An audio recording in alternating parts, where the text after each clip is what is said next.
Hi everybody, Dan Illman here with some exciting news. DRF Formulator, the gold standard in past performance information, is now free, exclusively on DRF Bets. Join DRF Bets with the promo code WINNING, get a $250 first deposit match bonus, a $10 free bet, and free Formulator already uploaded to your account. Access Formulator's premium features, including sortable trainer stats, race replays, personalized trip notes, and lots more. Free Formulator, exclusively on DRF Bets.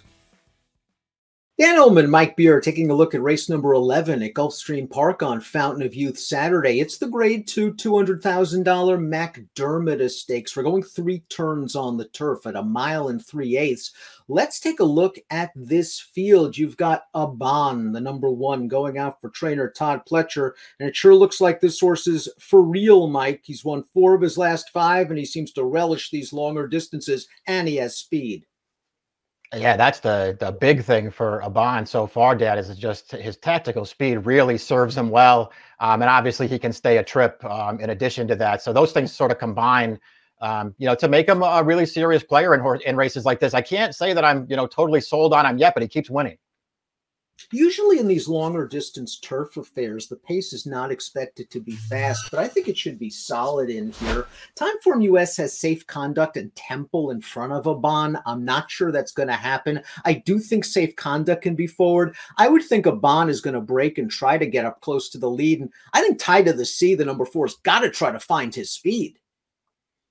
I thought so too. I feel like Tide of the Sea could be the key to this race in some ways. We'll see if he can just sort of make his way forward this time, because he feels like that kind of horse where he's just at his best when he can be part of the pace, and that hasn't happened for him recently.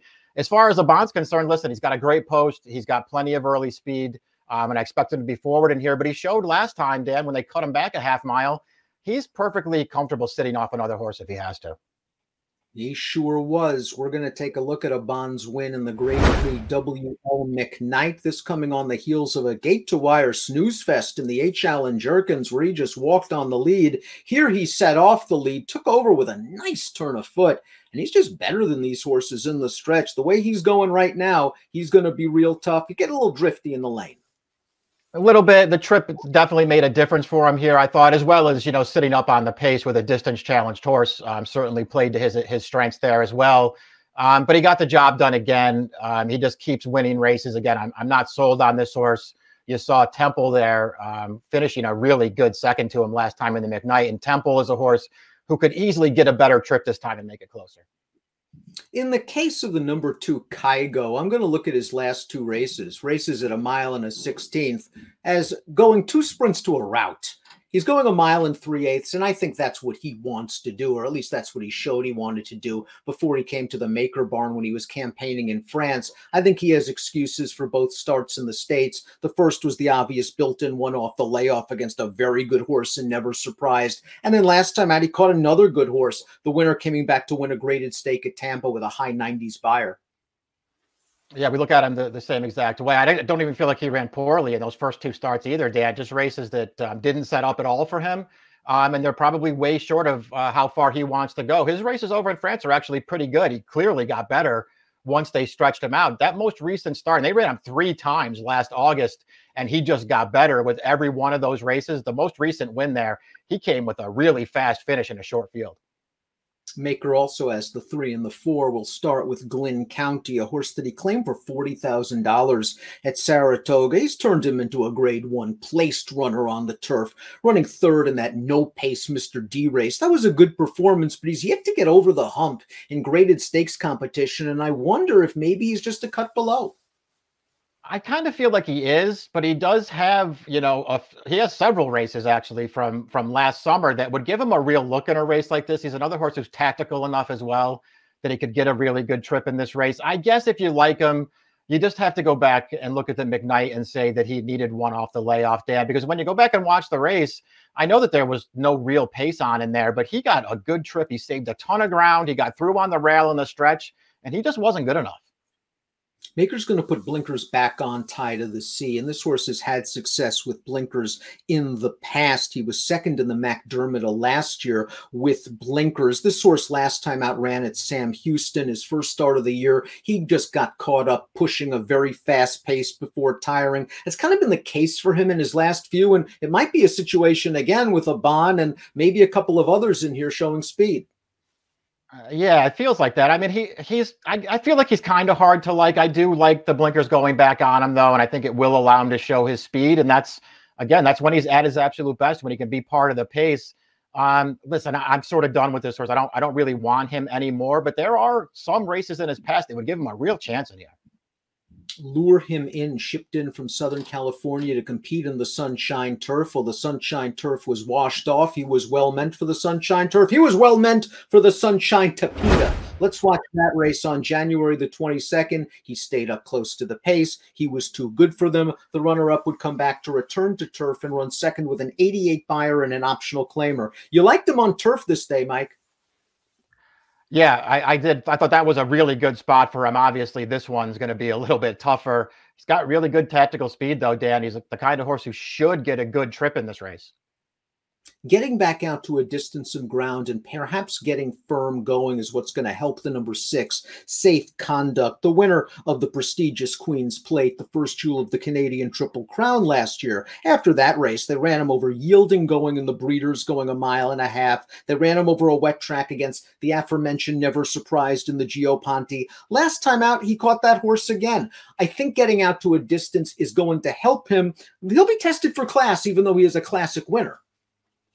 Yeah, I think he will be tested for class. It's interesting that you say that you don't mind him stretching back out. I'm sort of wondering if I like him going longer distances or shorter ones, Dan. I really can't decide right now. I know he won the Queen's Plate 1.25 miles.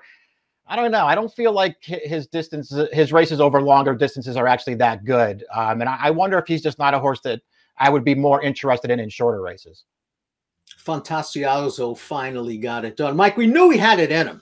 Just didn't think it was going to happen in the Connolly last time out. Let's watch that race. He got the setup he needed. A fast pace. He made a 4-wide bid entering the turn. He's in between horses right now with the cheek pieces, and he's just going to dead heat for it on the line with a career best 94. The horse that ran the best race in here was the horse that ran third.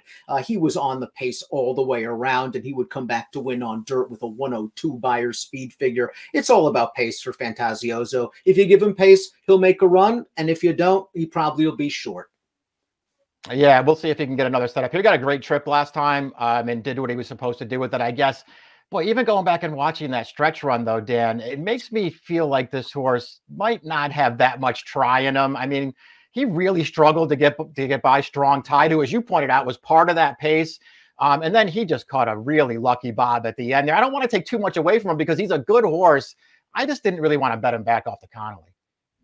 Temple's break might have cost him big time last time in the McKnight, Mike, for Maker. This is a horse, and we always talk about, he always seems to get a good trip. It's usually in the second flight, off the speeds, every chance turning into the stretch. It's whether he's good enough. He could not get that trip last time out when he kind of just didn't break from the gate that day, fell far behind, and we saw him come with a good run to finish second behind Aban. With a better start, he gets a better trip, and he fits.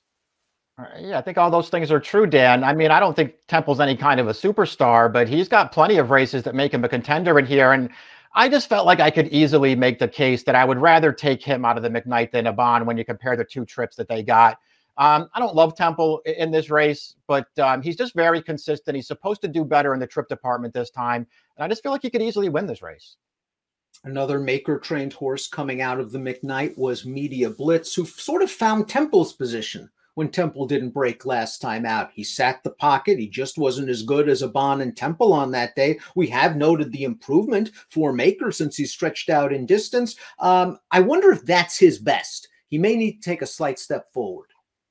That's what I thought. I mean, he didn't, obviously won poorly last time, but he got a great trip in that race and was really no factor at the end of the day. He's a lot like his stablemate, Glenn County. I thought they both got good trips in that race and just weren't good enough.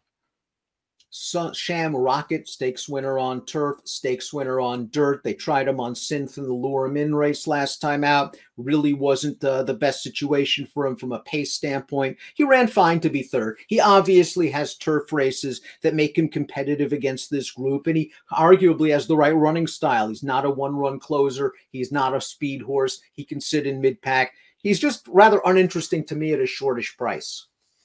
Yeah, I'll just wait and see what kind of price he is. If he is one of the favorites in here, then I'll happily leave him out and try to beat him. He's very consistent. The distance is no problem for him. If he gets any kind of a trip, I'll expect him to be competitive. I just don't love him as a horse, Dan. I wonder if those last two starts, since they were both on different surfaces and they came back really slow for him, I wonder if that sort of throws people off the trail because obviously his turf form is pretty good.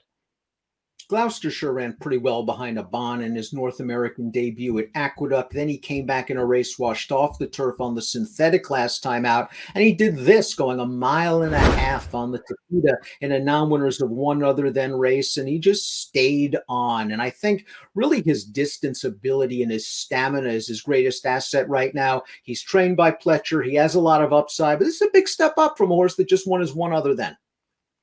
It is. It's a step up in class. It's not, he's not stepping in to face a bunch of killers here, though.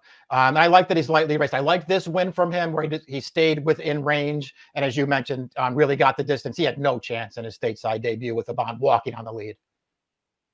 Let's take a look at our top picks for this race. This race for me is kind of a spread event, Mike. I mean, Fantasioso, I think everything you said registered in that. He might have a little bit of hang in him. Maybe he moved a little early with a wide move last time, but he had all the momentum, and it looked like maybe he didn't want to get by.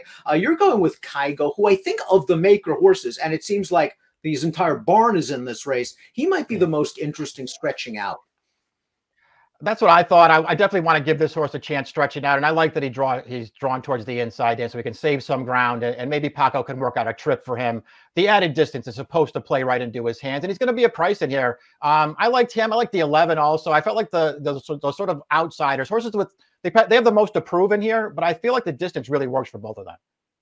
And they might have the most upside. It's likely we've already seen the best of the fancied runners in this race on the tote. 2, 11, 8, and 1 for Mike. 7, 1, 8, and 9 for me. Good race. It's the Mac Diarmida at Gulfstream on Saturday. Best of luck.